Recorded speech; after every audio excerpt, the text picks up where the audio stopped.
పోలీసులు, బాధితులు, నిందితుల కథనం ప్రకారం.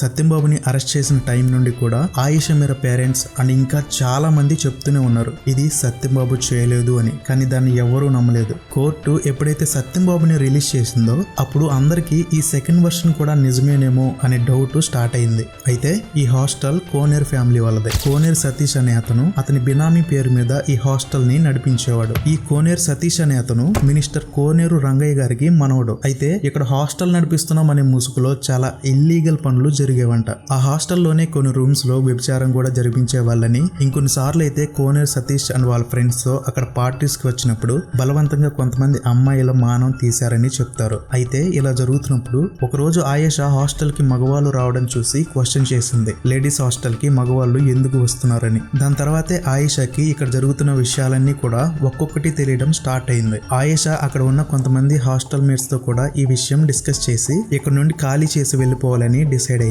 అయితే అలా డిస్కస్ చేసిన వాళ్ళలో కొంతమంది హాస్టల్ వార్డెన్కి ఫేవర్ గా ఉన్న వాళ్ళు ఉన్నారు. వాళ్ళ ద్వారా మొత్తం విషయం సతీష్ వరకు వెళ్ళింది. దాంతో ఈ ఇన్సిడెంట్ జరిగిన రోజు నైట్ సతీష్ తన ఫ్రెండ్స్ తో అక్కడ పార్టీ అరేంజ్ చేశాడు. దాంట్లో వార్డెన్ అండ్ ఆమె హస్బెండ్ కూడా ఉన్నారు. నైట్ అవుతుంది, అందరూ తాగున్నారు. వాళ్ళు ఆయేషాని రూమ్ నుండి బయటికి రప్పించారు. ఆమెతో రూడ్ గా మాట్లాడడం స్టార్ట్ చేశారు. ఆయేషా వాళ్ళ గురించి అందరికి చెప్తా అని బెదిరించింది. దాంతో వాళ్ళు ఆయేషా తలని అక్కడ ఉన్న డోర్ కి వేసి గట్టిగా కొట్టారు. దాంతో ఆయేషా అక్కడే చనిపోయింది. అయితే చంపేసిన తర్వాత వాళ్ళకి ఏం చేయాలో అర్థం కాలేదు. దాంతో వాష్రూమ్ కి తీసుకెళ్లి అక్కడ పడేసి ఇది లవర్ చేసినట్టు లెటర్ పెట్టారు. జస్ట్ ఎవరో తెలియని వాళ్ళు చేశారు అని సాక్ష్యాలు లేక కేసు కొట్టేస్తారు అనుకున్నారు. కానీ కేసు సెన్సేషన్ అయ్యి మొత్తం ఇండియా దీని గురించి చూస్తున్నప్పుడు ఒక నార్మల్ దొంగను తీసుకొని అరెస్ట్ చేసి అతన్ని కొట్టి అతని ఫ్యామిలీని చంపేస్తామని బెదిరించి ఈ నేరం ఒప్పుకునేలా చేశారు. అండ్ అక్కడ సత్యంబాబు చెప్పింది కూడా కన్ఫెషన్ వీడియో కాదు, ఎందుకంటే పక్కన ఎలాంటి జడ్జి కానీ లాయర్ కానీ లేరు. సో పోలీసులే బలవంతంగా అతనితో చెప్పించారని చెప్పి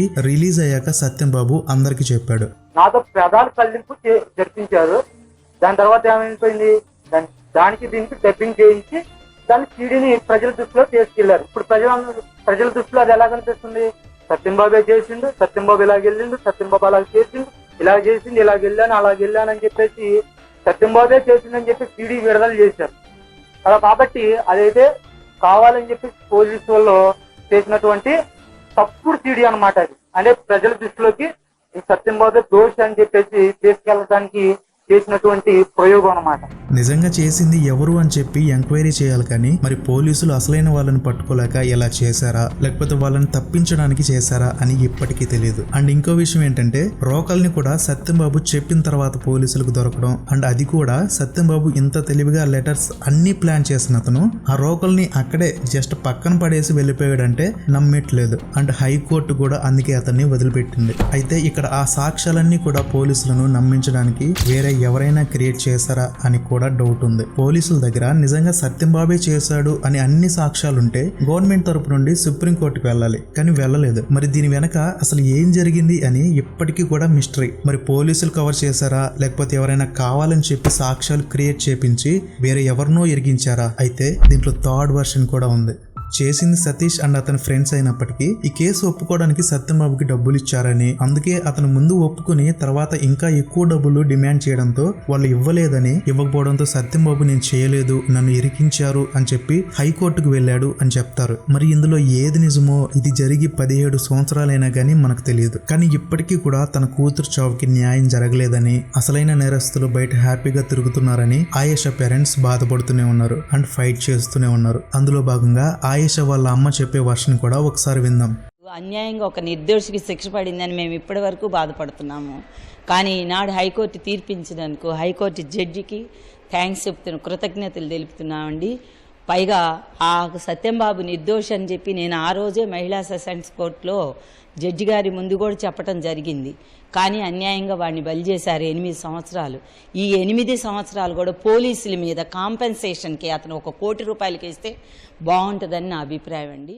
మమ్మల్ని 3 గంటల వరకు బాడీని చూడనివ్వలేదు. సో ఈ సమయంలో పోలీసులు అసలైన నేరస్తుల్ని కాపాడడం కోసం ఫేక్ ఎవిడెన్సెస్ ని క్రియేట్ చేశారు. నేరస్తులు మినిస్టర్ బంధువులు అవడం వల్ల పోలీసులు వాళ్ళకి సపోర్ట్ చేశారు. నాకు ఒక థ్రెటనింగ్ కాల్ కూడా వచ్చింది. కేసు మీద ఎక్కువ ఫోకస్ పెడితే నీ చిన్న కూతురికి కూడా ఇదే గతి పడుతుంది అని ఎవరో ఫోన్ చేసి అన్నారు. అప్పుడు నేను డీసీపీకి ఇన్ఫార్మ్ చేశాను. నేరస్తులకి రాజకీయ పలుకుబడి ఉండడం వల్ల పోలీసులు వాళ్ళని పట్టుకోవడం లేదు. సత్యం బాబుకి ఈ కేసుతో ఎటువంటి సంబంధం లేదు, అతను అమాయకుడు అని ఆయేషా వాళ్ళ అమ్మ చెప్పింది. ఇదంతా నీకెవరు చెప్పారు అని కోర్టు ఆమెను అడిగితే నాకు ఒక అతను చెప్పాడు. తన ఐడెంటిటీ ఎవరికి చెప్పొద్దన్నాడు. అందుకే అతను ఎవరో చెప్పలేకపోతున్నాను. మళ్ళీ ఇంకొకసారి బాగా ఇన్వెస్టిగేట్ చేయండి, నిజం బయటపడుతుంది అని ఆయేషా వాళ్ళ అమ్మ చెప్పింది. సత్యం బాబు ఏమో పోలీసులు నన్ను కొట్టి నా చేత స్టోరీ చెప్పించారు అని అంటున్నాడు. ఆయేషా వాళ్ళ అమ్మ ఏమో సత్యం బాబుకి ఈ కేసుతో ఏ సంబంధం లేదు, కోనేర్ ఫ్యామిలీ వాళ్ళే చేయించారు, పొలిటికల్ సపోర్ట్ ని యూజ్ చేసుకుని ఒక అమాయకుడిని ఇరికించారు అని అంటుంది. ప్రస్తుతం కేసుని సిబిఐకి అప్పగించారు.